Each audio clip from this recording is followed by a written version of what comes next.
good one. One of the most popular things that I get asked about is the acai bowl that I make a lot.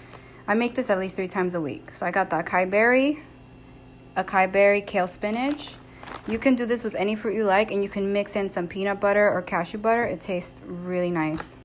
Being lactose has kind of been a blessing in disguise. It's opened up a world of options as far as milk, and you're going to find that being vegan, you actually have a lot more options. These aren't even all the options that you can get. There's also almond milk, cashew milk. There's a lot of stuff. But basically, these are my go-tos right now. Soy milk, oat milk, and rice milk. I'm just going to try this coconut milk for the first time. And I also found some yogurt that's cashew based. So it's completely vegan and no dairy whatsoever. And I love yogurt. So this is awesome. Whether you're vegan or not, everybody likes that guac. So these are going to be your best friend, especially if you're vegan.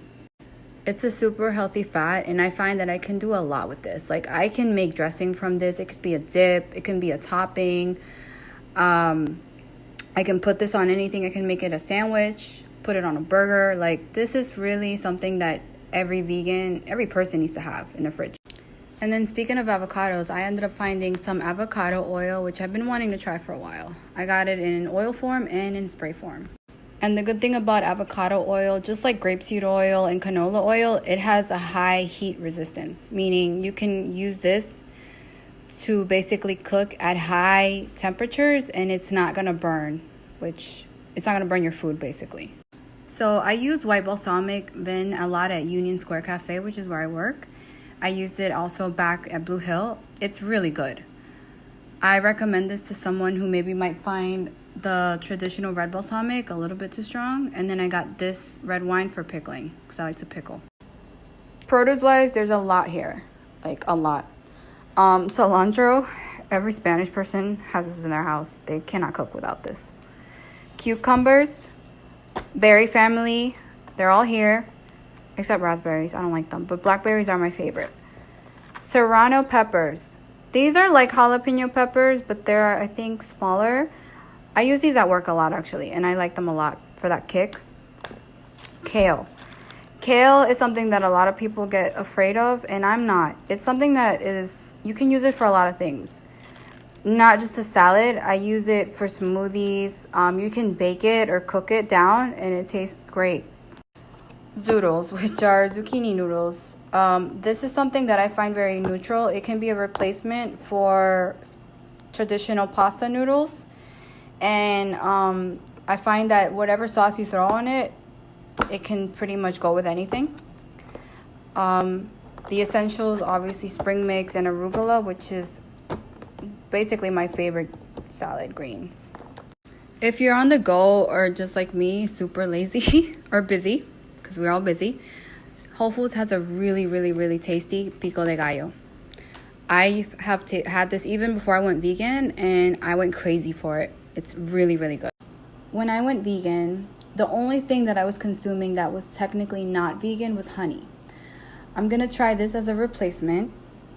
I find that the best option is having it be organic, grade A, and no added sugars, to have it as close to its purest form as possible. And also, I like to give people who watch my stories options. If you want to still eat honey, there's a lot of health benefits to it. It's not a big deal.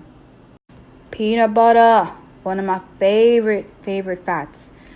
I tend to go a little heavy on this, but I really wanted to get this because this is actually peanut butter honey roasted, which I'm super excited about. I like this. One of my faves. If any of you work with me at Union Square Cafe, you will see me chomping down pickles at like 12 a.m. I am in love with pickles. Like, they should call me Pickle Girl. They've seen me. Like, they know I don't play. And mustard's one of my favorite condiments. Mustard is one of those really strong condiments, but it's literally one of my favorite things. Like, I will dip fries in pure mustard and be fine. I will be the happiest girl with mustard. It's completely vegan.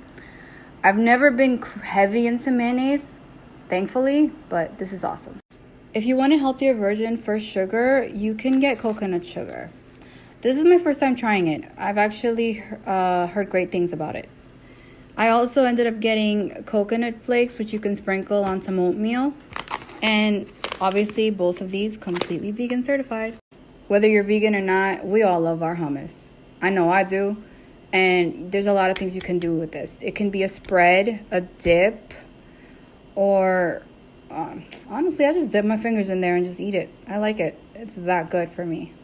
One of my favorite things to use when I cook is soy sauce. I love soy sauce, but I'm trying to find healthier options for it, and these two are that. Tamari and liquid aminos, both non-GMOs, both gluten-free. They're a lot less in sodium than traditional soy sauce. When I used to work at Blue Hill, I would eat these in bulk. Like, I would go in the corner and hide and eat these. They're really good options. If you want to make a sauce or dressing, throw them in there. It'll give it that sweet kick that you want. It's a really, really good fruit. Let's be real. There's a lot of Asian products out there that are super awesome for us vegans. These are all vegan certified. Rice pad thai noodles, ramen noodles, soba noodles, all vegans. I made sure I read the ingredients. Super vegan. And I can't wait to show you guys what recipes I come up with. These are things that I like to call concentrations of flavor, which is the sun-dried tomatoes and chili paste. The fact that I'm a chef has definitely given me an advantage as far as exposing me to how to give whatever you're cooking that oomph, like that extra flavor. And I definitely can't wait to show you guys what recipes I come up with as far as using these. So if you're looking for a crunch or like a healthy carb replacement, like if you want to stop eating chips and bread and stuff like that, this is a good option. I'm really looking forward to trying this and putting some peanut butter on there, some apples or bananas, whatever. This is a really healthy option. All right, believe it or not, Oreos are technically vegan, which I was jumping up and down when I found this out.